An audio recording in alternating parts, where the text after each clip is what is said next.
हर हर महादेव। दोस्तों, साधकों, काशी की इस पवित्र धरा पर जहाँ हर श्वास में शिव की गूंज है, आज हम उस रहस्य पर उतरेंगे जिसे साधक जानते हैं पर कहते हैं नहीं। मौन का रहस्य। जी हाँ दोस्तों, मौन का रहस्य।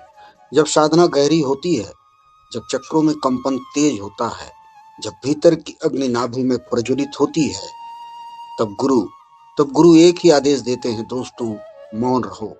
हम लोगों ने भी जब साधना की जब चरम पर पहुंचे, तब गुरु ने एक ही आदेश दिया कि अब मौन हो जाओ। पर क्यों? क्या मौन केवल शांति है या यह कोई रणनीति तांत्रिक कवच है?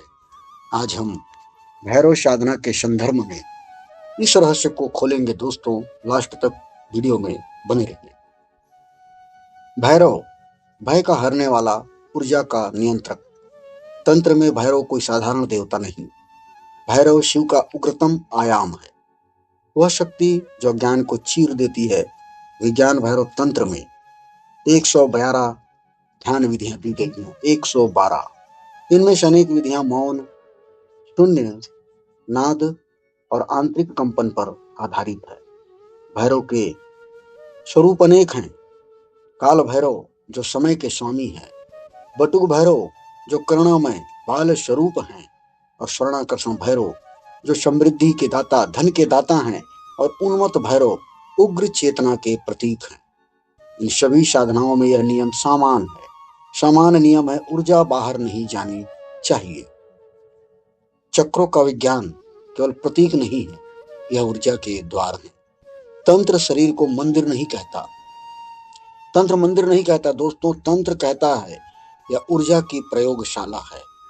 7 प्रमुख चक्र, हमारे 7 प्रमुख चक्र जो जुड़े हैं पृथ्वी मूलाधार से, स्वादिष्टान चक्र जल से, मणिपुर चक्र अग्नि से, अनाहत चक्र वायु से, विशुद्ध चक्र आकाश से, आज्ञा चक्र चेतना से, और सहस्त्रार चक्र परम शून्य से। भैरव साधना में विशेष महत्व है मणिपुर चक्र का।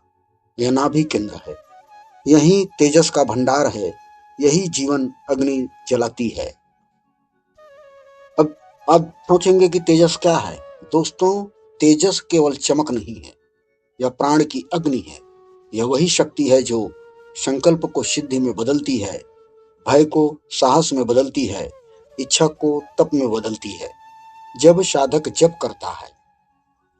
जप करता है, जब कुंडलिनी मूलाधार से उठती है, जब सुषुम्ना सक्रिय होती है, तो यह तेजस नाभि में जमा होता है।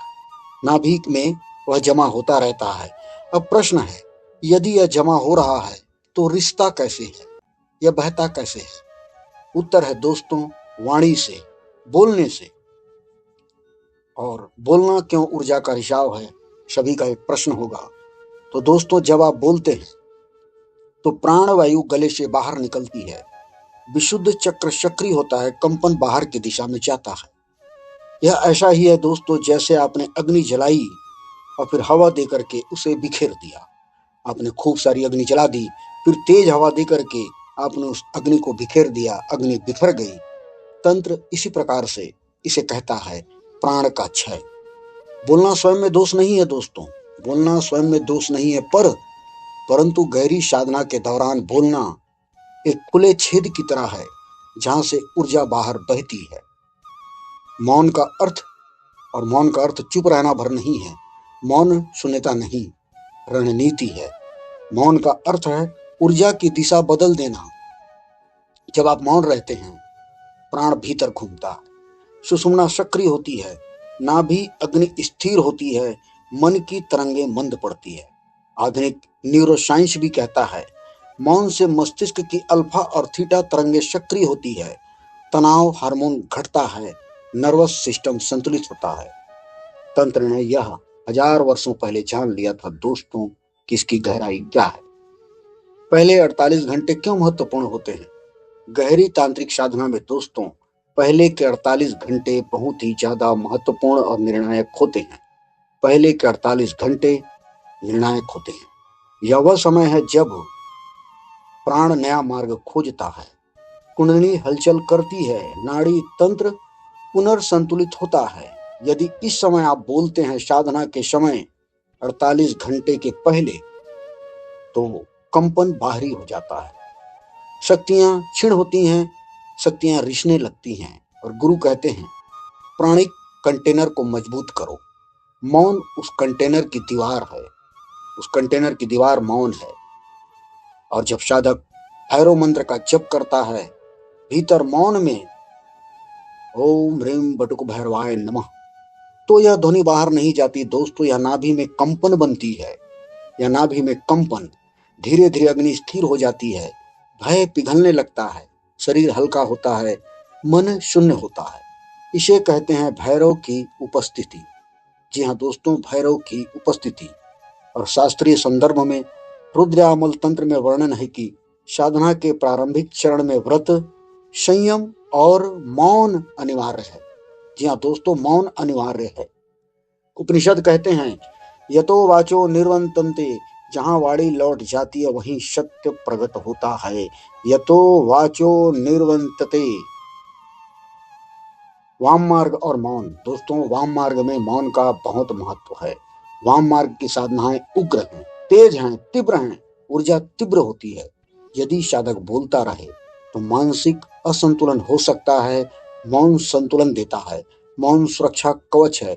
इसलिए वाम मार्ग की साधना में मौन का विशेष महत्व है। और आज का युग दोस्तों आधुनिक संदर्भ में शोर का युग है, कोलाहल का युग है। मोबाइल, सोशल मीडिया, बहस, प्रतिक्रिया, हर पल वाणी सक्रिय है। ऐसे में साधक यदि मौन नहीं सीखेगा तो चक्रों का संतुलन असंभव है। मौन डिजिटल डिटॉक्स भी है, मौन मानसिक डिटॉक्स भी है, मौन आध्यात्मिक रिचार्ज भी है। दोस्तों, मौन के 3 स्तर होते हैं। वाचिक मौन, बोलना बंद कर दें। मानसिक मौन, विचार मंद हो जाती है। और अस्तित्व का मौन, केवल साक्षी। और भैरव साधना तीसरे स्तर तक ले जाती है। एक कथा है दोस्तों, काशी में एक साधक ने 12 दिन का मौन व्रत लिया। पहले 3 दिन बेचैनी हुई, खूब बेचैनी, तड़पने लगा।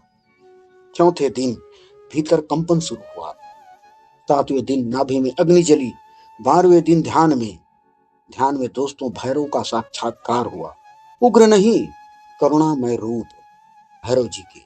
उसने कहा, भैरव जी ने उनसे कहा, तुमने बोलना छोड़ा, इसलिए मैंने बोलना शुरू किया। दोस्तों, जब आप बोलना छोड़ देते हैं तब ईश्वर बोलता है, और मौन ही ईश्वर का द्वार है। भैरव साधना में मंत्र महत्वपूर्ण है, चक्र महत्वपूर्ण है, कुंडलिनी भी महत्वपूर्ण है दोस्तों, पर इन सब का आधार है, मंत्र का आधार, चक्र का आधार और कुंडली का महत्वपूर्ण आधार है मौन।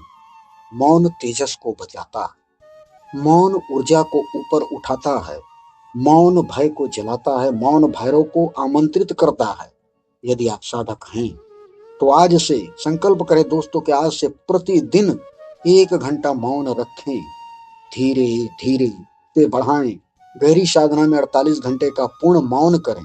परिस्मरण रहे, गुरु की अनुमति और मार्गदर्शन अनिवार्य है दोस्तों, नहीं तो सच्ची भाव और भक्ति से भगवान रीझ जाते हैं। काशी की धरा साक्षी है और भैरव की कृपा साक्षी है। जब वाणी रुकती है दोस्तों, तभी सत्य बोलता है। अतः मौन के रहस्य को समझें और उसे जानें। अगर मेरी वीडियो आप लोग को पसंद आई तो कमेंट करें, लाइक करें और सब्सक्राइब करें। फिर मिलते हैं दोस्तों अगले वीडियो में। हर हर महादेव।